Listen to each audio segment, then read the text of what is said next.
ഇന്നത്തെ വീഡിയോയിൽ ഒരു മിനിമലിസ്റ്റിക് കാർഡ് ഹോൾഡർ നിങ്ങളെ ഇൻട്രൊഡ്യൂസ് ചെയ്യാം. കാർഡ് ഹോൾഡർ ഇൻട്രൊഡ്യൂസ് ചെയ്യാൻ മാത്രമല്ല ഇതിൻ്റെ ഒരു ട്യൂട്ടോറിയൽ വീഡിയോ. കാരണം എനിക്ക് ഒരുപാട് മെസ്സേജസ് വരുന്നതാണ്, ചേട്ടാ ഇത് എങ്ങനെയാണ് പഠിക്കുക, എവിടെ നിന്നാണ് പഠിക്കുക എന്നൊക്കെ ഉള്ളത്. അപ്പോൾ മാക്സിമം ഞാൻ ശ്രമിച്ചു നോക്കാം. ഇതിൻ്റെ ഒരു ഫസ്റ്റ് ട്യൂട്ടോറിയൽ വീഡിയോ ആയിട്ട് മാത്രം നിങ്ങൾ കരുതിയാൽ മതി. അപ്പോൾ നമുക്ക് ഡയറക്റ്റ് വലിച്ചു കിട്ടുന്നില്ല, ഡയറക്റ്റ് നമുക്ക് നമ്മുടെ വീഡിയോയിലേക്ക് പോകാം. ഓക്കെ, ഇതിൻ്റെ ഒരു ഫസ്റ്റ് പ്രോസസ്സ് എന്ന് പറഞ്ഞാൽ നമ്മളിതിനെ ഡിസൈൻ ചെയ്യലാണ്. ഞാനിതിനെ ഡിസൈൻ ചെയ്യുന്നത് കോറൽ ഡ്രോയിലാണ്. ഞാൻ എൻ്റെ ഒരു 90% ഡിസൈനും കോറൽ ഡ്രോയിൽ തന്നെയാണ് ചെയ്യുക. അതങ്ങനെയാണ് ശീലിച്ചത്.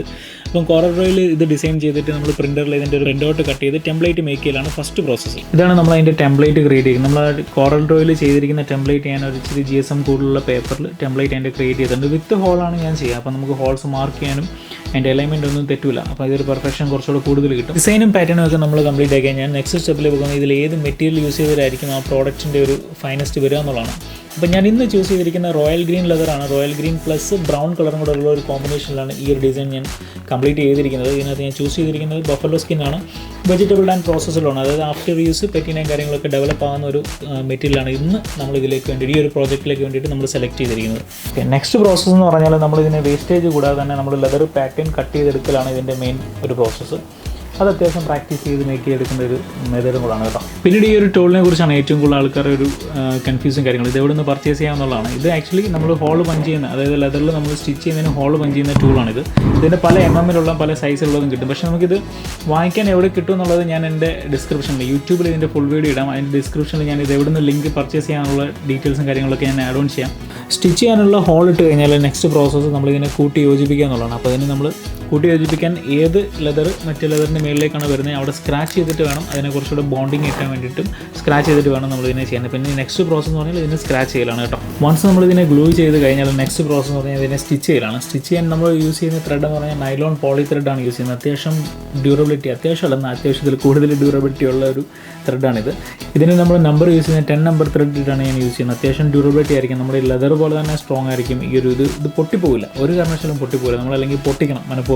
പിന്നെ നമ്മളിത് പ്രാക്ടീസ് ചെയ്യേണ്ട ഒരു മെത്തേഡ് എന്ന് പറയുന്നത് ഇതിൻ്റെ സ്റ്റിച്ചിങ് മെത്തേഡാണ്. എനിക്ക് ആരംഭഘട്ടത്തിൽ എനിക്ക് തോന്നുന്നു ഏറ്റവും കൂടുതൽ ഡിഫിക്കൽട്ട് ഉണ്ടായിരുന്ന ഒരു പാർട്ടാണ് സ്റ്റിച്ചിങ് നമ്മൾ പെർഫെക്റ്റായിട്ട് ട്രെയിൻ ചെയ്ത് തന്നെ എടുക്കേണ്ടതാണ്.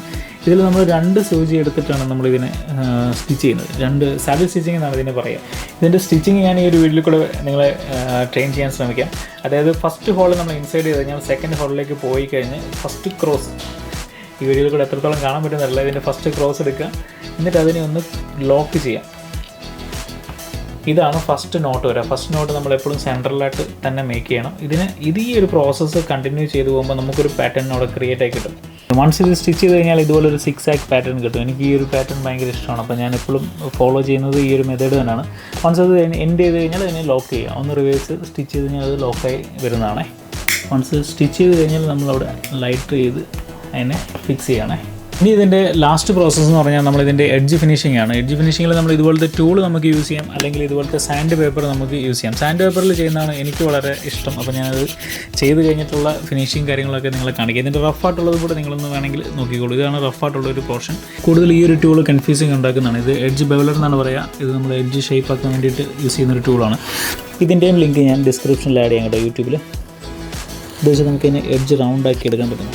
ഇതിൻ്റെ സാൻഡ് ചെയ്ത് ലെവൽ ചെയ്ത് കഴിഞ്ഞാൽ നെക്സ്റ്റ് സ്റ്റെപ്പ് എന്ന് പറഞ്ഞാൽ ഇതിനെ നമ്മൾ ടോക്കനിലോട്ട് ഗ്ലോസി ഫിനിഷ് ചെയ്യുകയാണ് കേട്ടോ. ടോക്കനിലോട്ട് ഗ്ലോസി ഫിനിഷിങ് മാത്രമല്ല, ടോക്കനിലൊരു ഗമ്മാണ് വരിക. അതിനെ നമ്മൾ എഡ്ജ് സീലിംഗ് ആണ് ആക്ച്വലി ചെയ്യുന്നത്. ആ ഒരു പ്രോസസ്സ് ഞാൻ നിങ്ങളെ കാണിച്ചു തരാം. വൺസ് നമ്മൾ ടോക്കനോൾ അപ്ലൈ ചെയ്ത് കഴിഞ്ഞാൽ നെക്സ്റ്റ് നമ്മൾ ചെയ്യേണ്ടത് ഇതിന് വുഡൻ ബർണിഷർ വെച്ചിട്ട് നമ്മളിതിനെ ബർണിഷ് ചെയ്യുകയാണ് ചെയ്യുക. പക്ഷേ എനിക്ക് ഏറ്റവും കൂടുതൽ ഇഷ്ടം ഈ ക്യാൻവാസ് ക്ലോത്ത് വെച്ചിട്ട് ചെയ്യാണ്.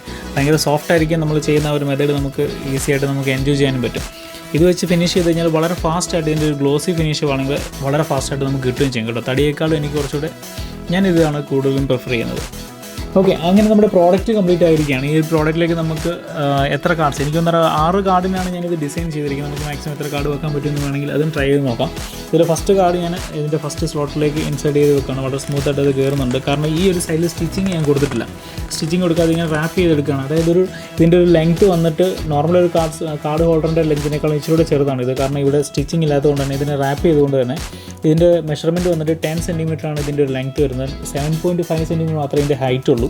പിന്നെ സെക്കൻഡ് സ്ലോട്ടിലേക്ക് നമുക്ക് ഇതിൻ്റെ സെക്കൻഡ് കാർഡും നമുക്ക് ഇൻസൈഡ് ചെയ്ത് വെക്കാം. വളരെ ഡെപ്തിൽ തന്നെ ഇറങ്ങുന്നുണ്ട്. ഇതിനകത്ത് ഈസി ആയിട്ട് എടുക്കാൻ വേണ്ടിയിട്ട് ഇവിടെ ഒരു വി ഷേപ്പും കട്ടും ഒക്കെ ഞാൻ കൊടുത്തിട്ടുണ്ട്. ഇതിൻ്റെ ഓപ്പോസിറ്റ് സൈഡിലേക്ക് പോയി കഴിഞ്ഞാൽ 2 കാർഡോട് നമുക്ക് അവിടെ സുഖമായിട്ട് വയ്ക്കാൻ പറ്റും. ഇത് ഒരുപാട് ടൈറ്റ് അല്ല കേട്ടോ. ഇപ്പോൾ തന്നെ ഇത് എനിക്ക് തോന്നുന്നു നമുക്കിങ്ങനെ സ്ലൈഡ് ചെയ്ത് എടുക്കാൻ പറ്റുന്നതാണ്. എനിക്ക് തോന്നുന്നു 2-3 കാർഡ് വെക്കാമെന്ന് ഞാൻ പറഞ്ഞില്ല, ഒരു 2 കാർഡും കൂടെ നമുക്ക് സെൻട്രൽ പോർഷനിൽ ഇനിയും ഒരു സ്പേസും കൂടെ ഉണ്ട്. അവിടെ നമ്മൾ വെക്കുന്ന കാർഡോ ക്യാഷോ എന്തോ ഇവിടെ എടുക്കാൻ ഇച്ചിരി ബുദ്ധിമുട്ടായിരിക്കും. കാരണം വെച്ചാൽ 2 സൈഡിൽ നമ്മൾ കാർഡൊക്കെ വെച്ചിട്ട് അത്യാവശ്യം സ്ട്രോങ് ആക്കിയിട്ടുണ്ട്.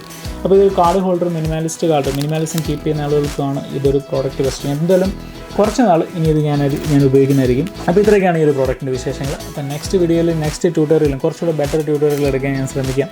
ഇതിൻ്റെ ഫസ്റ്റ് ട്യൂട്ടോറിയൽ വീഡിയോ ആണ്. അപ്പോൾ നെക്സ്റ്റ് വീഡിയോയിൽ കാണാം. Thank you, by.